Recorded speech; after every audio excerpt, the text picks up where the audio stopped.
Hello friends, I'm Dr. Schulze, and today I want to talk to you about poisonous plants.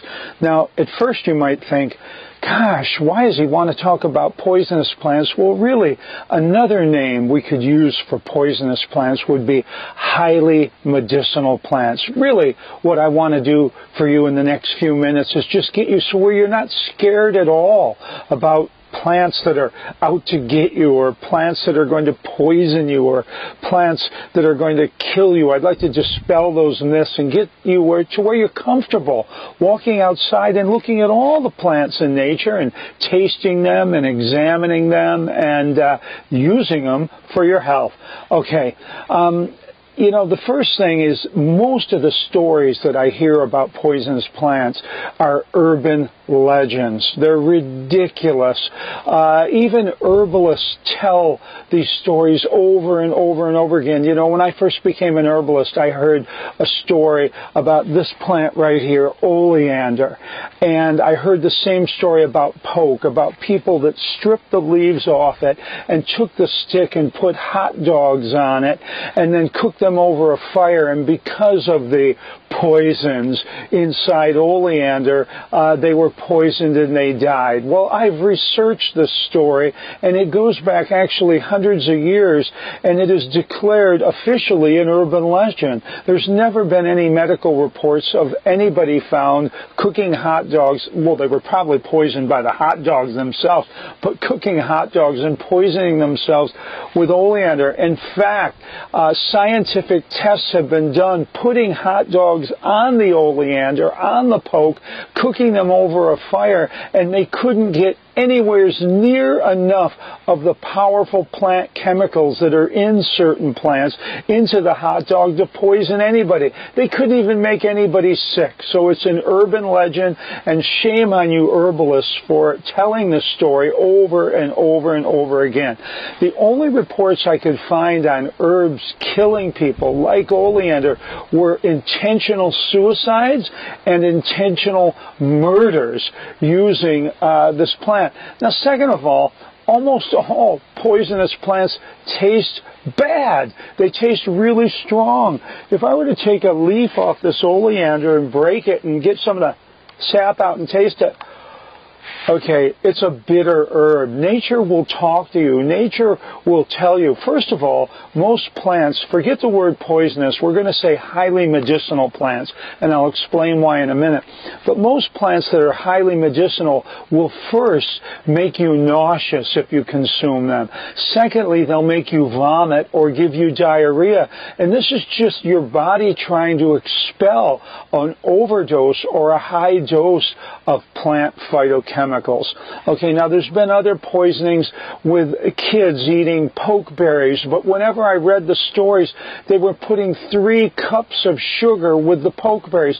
How could you possibly taste the pokeberries with 3 cups of sugar? We have to teach our children, when you go out into nature, be smart, use your intuition. Also, death cap mushrooms. I've read stories in the news about people that poison themselves with them. You know what they did? They cut them up and put them in canned beef stew that's loaded with sugar and loaded with salt. Again, how could you taste nature? Generally speaking, highly medicinal plants, or plants like oleander, that contain a large amount of phytochemicals that are powerfully medicinal, taste bitter. Okay, or you taste them and you go, well, this is not food. Okay, so what's in oleander that's the supposed poison? It's actually a great healing chemical called a cardiac glycoside. Have any of you ever heard of the drug called digitalis? Well, digitalis simply comes from the name digitalis lanata, which is a Greek foxglove, which contains a cardiac glycoside also. That plant isn't considered poisonous. It was used to make one of the greatest, longest lasting heart drugs ever used by the pharmaceutical industry, by medical doctors, called digitalis. And that's a cardiac glycoside. So this plant is just loaded with a cardiac glycoside. Now, I've also heard endless stories about horses munching on this plant, eating it, and poisoning themselves. Again, I've watched horses actually eat this plant, and they spit it out. Horses aren't stupid. In fact, in some ways, animals are smarter than us, because when something tastes bad, they don't eat it. They don't load it with sugar and salt and put it with canned food. They spit it out. Okay, if it tastes bad, nature's going to talk to you. If it tastes bad, spit it out. It's probably strong medicine, and learn more about that plant. And if it tastes good, have it for lunch. Hey, what are you doing way back there? Get up here. I'm not done yet, okay? Why do I have this stick? Remember, always take a little stick with you, a golf club, something when you go out in the woods, in case you have a little snake or something you have to nudge out of the way. Now, why did I say I'm not done yet? Because people will drive you crazy with stories about poisonous herbs or toxic herbs, and let me dispel more myths, because in the 70s in my clinic, patients used to come in saying, well, I don't eat tomatoes, and I don't eat potatoes because they're in the nightshade family, and of course deadly nightshade, which is also used as a medicinal drug, is in the same family with potatoes and tomatoes. And you got to be crazy. Okay, let's talk about this for a minute. We're talking about botanical classification. Botanical classification classifies plants by their flowers. By their flowers, okay? By certain similar identifying characteristics in the flower. It has nothing, absolutely nothing to do with the phytochemicals or the chemistry of the plant. So to take one plant that has some strong chemicals, medicinal chemicals or so-called poisons in it, and then say I'm not going to consume any plants in that same family because of nightshade, I'm not going to eat potatoes or tomatoes, well, you'd have to stop eating every plant in the world, because every plant family has highly powerful medicinal plants, I'm not going to say poisonous, in that same family. Like, for instance, fennel family, the umbelliferae family that we talked about, has carrot in it, has celery in it, has cumin in it, but it also has poison hemlock. Okay, again, if you're going to stop eating a food because the family contains one highly medicinal plant, well, then you're just going to have to stop eating. So let's get away from that stupidity and that ignorance of using botanical classifications to not eat a certain food. It's dumb, it's dumb, it's dumb. Plant families have nothing to do with each other except similarity in the flower itself. Okay, remember, you got to go out into nature and you have to taste it. You have to taste it.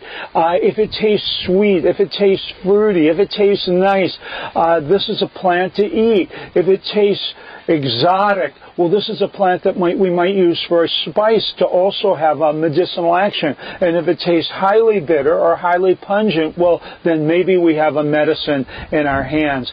Herbs are our great blessing. They're our gifts from God for our food and for our medicine. Stop thinking about poisonous. Stop scaring yourself. Get outside and enjoy the wonders of nature. Wonder what this is. Ooh, look at this.